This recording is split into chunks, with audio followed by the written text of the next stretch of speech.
War II was the deadliest conflict in human history. More than 50 million soldiers and civilians died during the fighting, including 300,000 U.S. soldiers. The Holocaust alone claimed the lives of 11 million.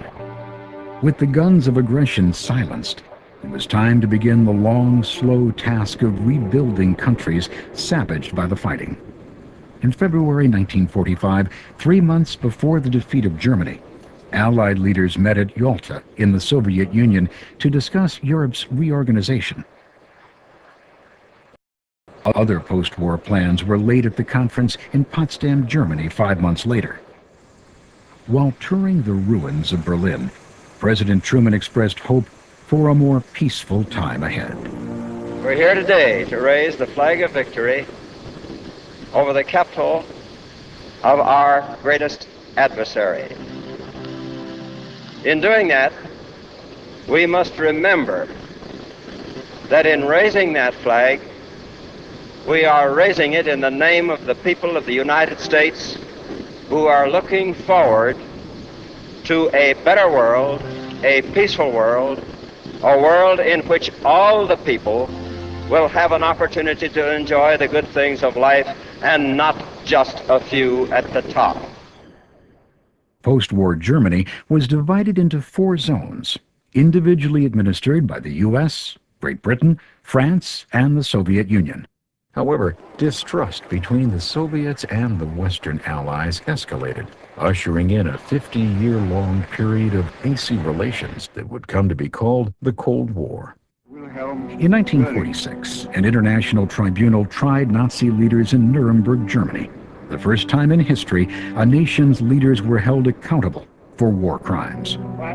Japanese military leaders were put on trial as well, including General Tojo, who was convicted and executed for his crimes. Tribunal finds Tojo guilty under count 54.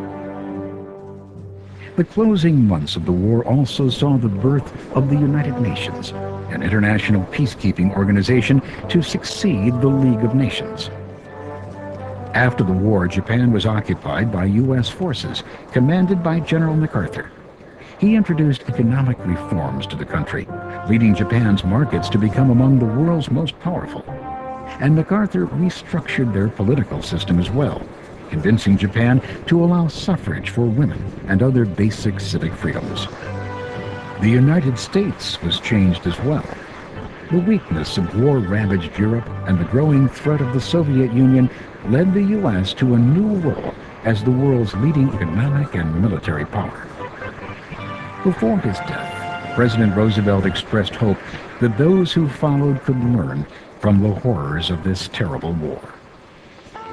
We have faith that future generations will know that here, in the middle of the 20th century, there came a time when men of goodwill found a way to unite, produce, and fight to destroy the forces of ignorance and intolerance, slavery, and war. It would take decades to fully realize the changes wrought by World War II. But as soldiers returned home, they found their country and themselves fundamentally changed. And for many, a new, more prosperous and more peaceful life lay ahead.